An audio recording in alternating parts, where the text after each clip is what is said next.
friends in the room. Anyone ever been in a love triangle?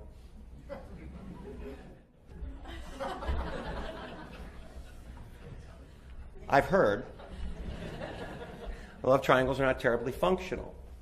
You get two against one, and there's a lot of mistrust, and there's a lot of duplicity, and a lot of misrepresentation of what's going on, and generally just a lot of conflict. I love this quote because it very much encapsulates what goes on in the love triangle, which is problems of trust.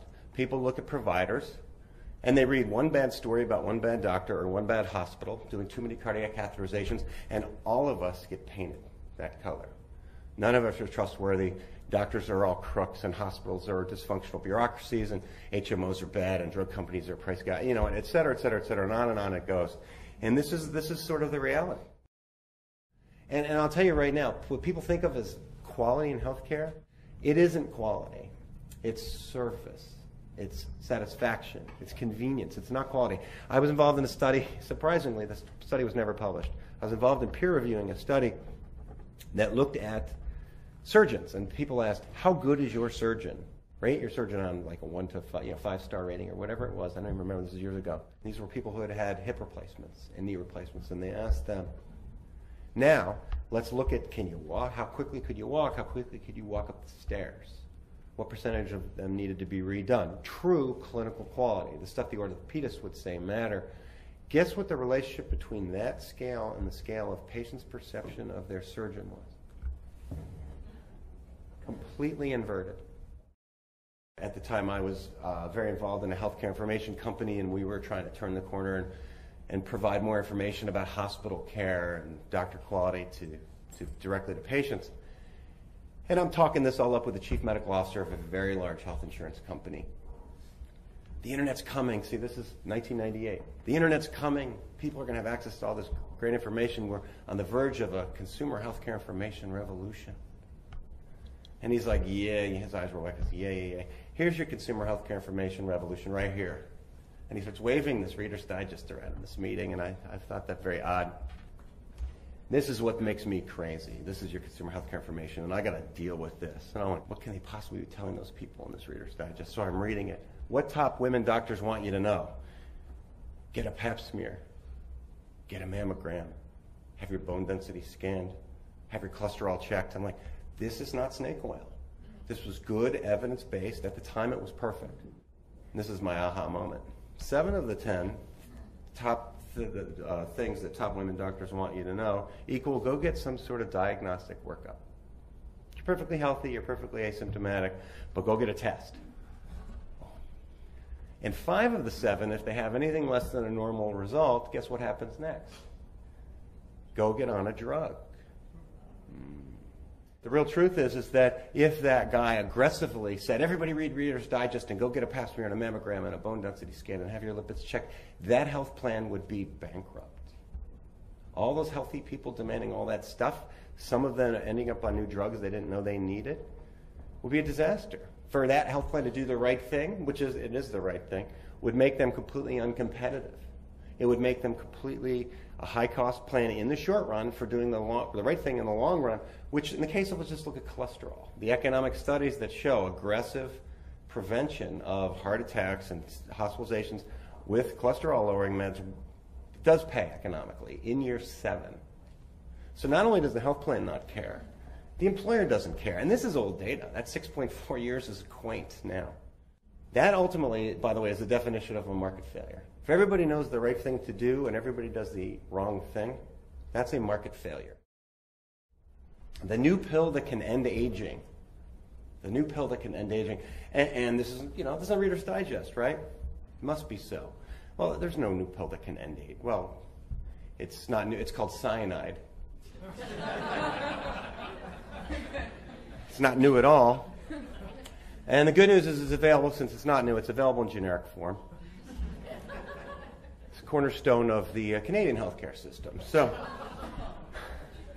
like with carbon dating, we can look at Reader's Digest over time, and we'll do that today as we look at sort of how the world has evolved to sort of deal with or yell at, more likely, healthcare. It is a different day. The percentage of physicians who, in honesty, would say to you, I went to med school to become rich. That percentage is going down. And you know this now when you negotiate with physicians, and I have a lot of physician friends who are in private practice, and I get to look at their contracts. Sort of the equivalent of, can you look at my knee? Yes, but will you look at my contract? You know what they negotiate over now? It's not money. It's time. It's call schedule. It's coverage. It's, please let me out of here. It's 8 o'clock on a Friday night. That is not what physicians were negotiating over 15 and 20 years ago. It was money. Now it's time. That's a radical change. The Accountable Care Organization. I had no idea what that was. I was sitting on a conference call with Washington, the bat phone, and they were going through the details of the reform bill in the last minute. And this is how we're going to fix this, because, you know, bending the cost curve, because if we just basically put 30 million people in a broken system, it just becomes 30 million more broken, which is true. So we're going to change the way providers, oh my God, here we go. I remember this movie. We're going to make doctors and hospitals work together to manage cost and utilization, and we're going to pay for outcome. Oh, the room's starting to spin. No, and I said, we tried all this. No, we have a new name. It's called the Accountable Care Organization. It's not an IDN, and it's not an MSO, and it's not a, And I have to Google this. The Accountable Care. I'll bet there's already a consulting company that is the nation's leading ACO architect and manager. We have built more. So I just searched ACO, Google, nothing else, just to see what comes up. This will be great. This will be some consult. No, you know what it is? It's the American Cornhole Organization. Does anyone know what cornhole is? It's a game, right? It's a backyard barbecue game. These bean bags, and it's like horseshoes, and you try to toss them into this piece of plywood with different size holes cut in them, and the smaller the hole, the bigger the points, and all of that stuff. And so the American Cornhole Organization, I thought that perfect. And I thought about it, I'm like, I can't think of a better metaphor for trying to get hospitals and doctors to figure this out, get together, manage costs, manage utilization, and report quality data for outcomes than a game involving throwing bean bags really far across a really big lawn while drinking. It's perfect. The private sector drafts behind the government. Always have. It's a hard thing for a lot of people to swallow who believe the government can do nothing right and the market works and all that stuff. And by temperament, I mentioned I used to write for the Wall Street Journal. I mean, I as economists believe markets work as well, but they don't work if they're broken. And in this case, the government is the biggest purchaser. And so the private market follows the government. DRGs got started with Medicare, and they spread out, and the whole idea of a bundled payment for at least the inpatient side started with the federal government. Same thing with what codes to use for what procedure. Same thing with whether or not to pay.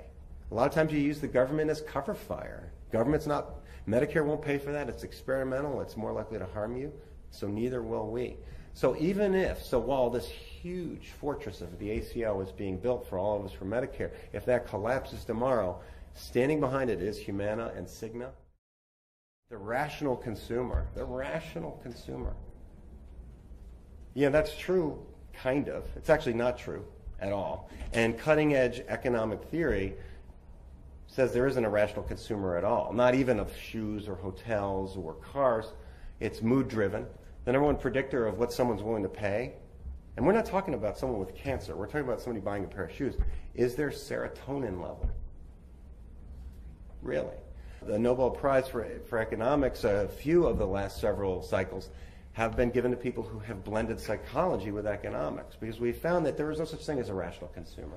It is an academic fiction we all learned the first week of economics in college to make sure that if we become economists eventually, we're completely irrelevant and have no idea what's going on. Now, throw cancer into the mix, or a child with cancer, or a dying mother that you're not reconciled with who's in the ICU. Rational consumer. I used to listen to these speeches about the consumer, the rational healthcare consumer. And one of the great champions of that even referred to, if only the victims of cardiac disease would, and I tune out on these, wait, victims are not rational. Victims are angry. Victims demand everything. Victims deserve probably lots of everything. And they certainly don't expect to have to pay because they didn't ask to get it. Patients pay $960 for a set of scans designed to detect early signs of coronary artery disease or cancers of the lung, colon, or kidney. So you're totally asymptomatic, you feel fine, and you see a billboard or TV ad for this scanning center, right? You're going to go get a full-body MRI. Let's call it the recreational MRI. The goal of the recreational MRI is to diagnose something that's asymptomatic. And it works really well. The very first thing it diagnoses is claustrophobia. And I'll tell you another thing. I don't know how many of you have come over from the medical side, but the very first thing you learn in anatomy is that we look as different on the inside as we do on the outside. So you look, you'll find something. You find something, you got to stick a needle in it, you got to biopsy it. Some of those will result in positive, some of those will result in complications. It's great. And the beat goes on. But this is ultimately where consumer-directed healthcare brought us, the demand side. I'm absolutely astounded. I've been involved in studies watching the C-section rate over time. The C-section rate spiked in the 90s because doctors were desperate for new sources of revenue. And back in the 90s, you got paid $2,000 for a normal delivery and $3,000 for a C-section, and the C-section rate, as a result, went from 20 to 30%, basically.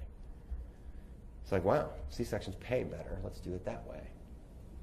And that's how it was. And then it started coming down because guess what happened? The plans figured this out. They looked at their data, and they said, this is madness. Let's just move to a global payment of $2,300 and let the doctors decide. The C-section rate comes right back down a year later. I mean, it wasn't even subtle. It wasn't even like the statisticians weren't even arguing. It's astounding. But you know what's happening? The C-section rate's going back up. You know why? Remember I said earlier about time? C-section rates are faster. You can come in, schedule it, and do it, and be done. If you're a doctor, you can be done inside of an hour. So actually, even with a fixed payment, it's cheaper per hour because what matters to doctors now is time, not cash. Or time actually is more directly related. They've made the connection. So the C-section rate is now back up to 30%. Because doctors figured out it actually, on a per hourly basis, it actually, even a global payment is a better deal to do a C-section. And you want to know the most scandalous part of it all? The C-section rate doubles on Friday. Isn't that amazing? So that's the stuff that makes people, rightly so, at the health plans insane.